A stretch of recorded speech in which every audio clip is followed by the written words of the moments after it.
Саламатсыңарбы балдар? Отмандуу күнүңүздөр менен. Бүгүн маанайыңар жакшыбы? Анда эмесе кыргыз тил сабагын баштайбыз. Бүгүнкү биздин сабагыбыздын темасы этиштин жасалышы. Жөнөкөй жана татаал этиштер. Сабагыбыздын максаты этиштин морфологиялык жана синтаксистик жол менен жасалышы боюнча маалымат аласыңар. Экинчи максаты морфологиялык жана синтаксистик жол менен жасалгандагы каражаттарды өздөштүрөсүңөр. Үчүнчү, өз оюңарды эркин жана жеткиликтүү берүүгө, ошону менен бирге таза, катасыз жазууга үйрөнөсүңөр.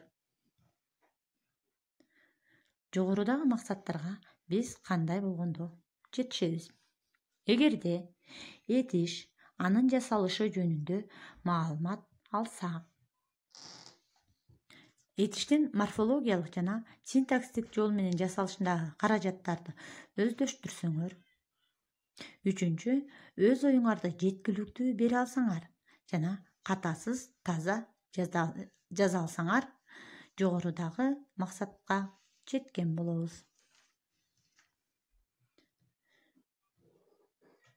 Биз жаңы теманы өткөнгө чейин өтүлгөндү кайталап алалы.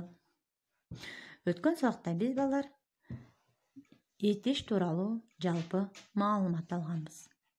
Анда эмесе азыр этишке мүнөздүү белгилерди жазгыла.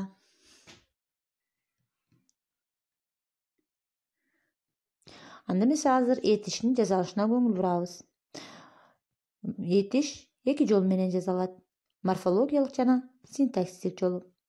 Морфологиялык жол менен оңго сөздөргө мүчөнүн чалганышы менен жаңы маанидеги сөздөр пайда болот.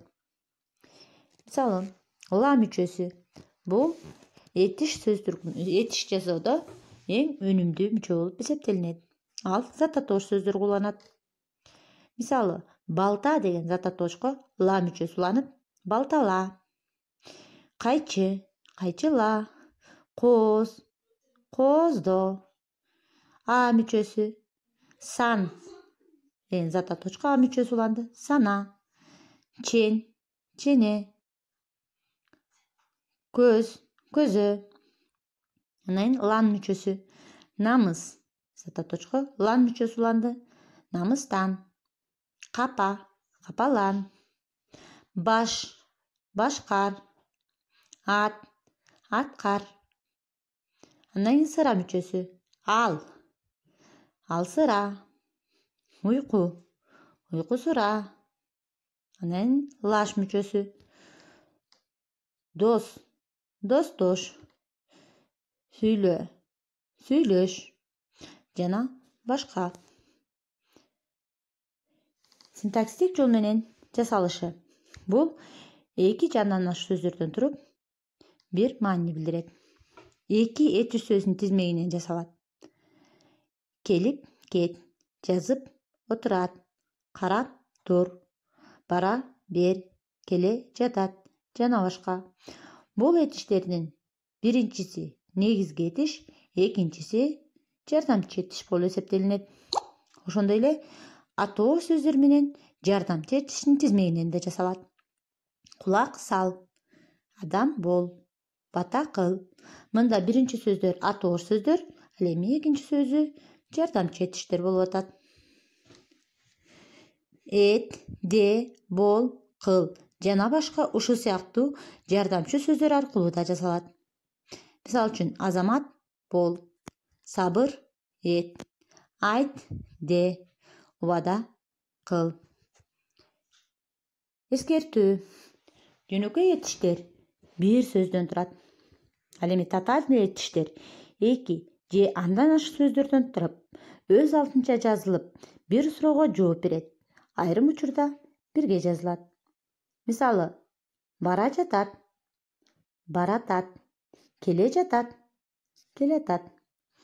Бул жазылыштын экөө тең туура болуп эсептелинет. Анда эмесе сабакты бышыктоо үчүн төнөмүккүдөй көнүгүүлөрдү иштейбиз. Берилген сөздөргө тиешелүү мүчөлөрдү улагыла. Бул жерде оң тарабында уңгу сөздөр турат. Иш, сыр, баш, жый, тиз, уйку, намыс, отур, иште, кел. Мына ушул сөздөргө сол тарабында турган мүчөлөрдүн туура келгенин улайсыңар. Мисал катары биринчи сөз көргөзүлүп турат. Иш, на мүчөсүн уладык. Иште. Андан кийинки сөздөргө да мына ушинтип окшоштуруп улайсыңар. Окуу китебиндеги көнүгүүлөрдү иштейли. 444 көнүгүү. Китеп текстти окуп, жөнөкөй жана татаал этиштерди ажыраткыла. Андан кийинки көнүгүү 445 көнүгүү. Кыймыл аракетти билдирген төмөнкү сөздөрдү катыштырып сүйлөм түзгүлө.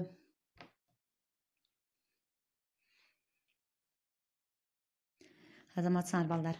Анда эмесе сабакты жыйынтыктайлы. Демек балдар, бүгүнкү сабакта биз этиштин жасалышы тууралуу билим алдык. Этиштер эки жол менен жасалаарын билдик. Эти сөздөрдү катыштырып сүйлөмдөрдү түздүк. Ар дайым катасыз жана таза жазууга аракеттенебиз. Анда эмесе үйгө тапшырманы жазабыз. 446 көнүгүү. Көчүрүп жазгыла, эти сөздөрдүн алдын сызгыла жана уңгу мүчөгө ажыраткыла.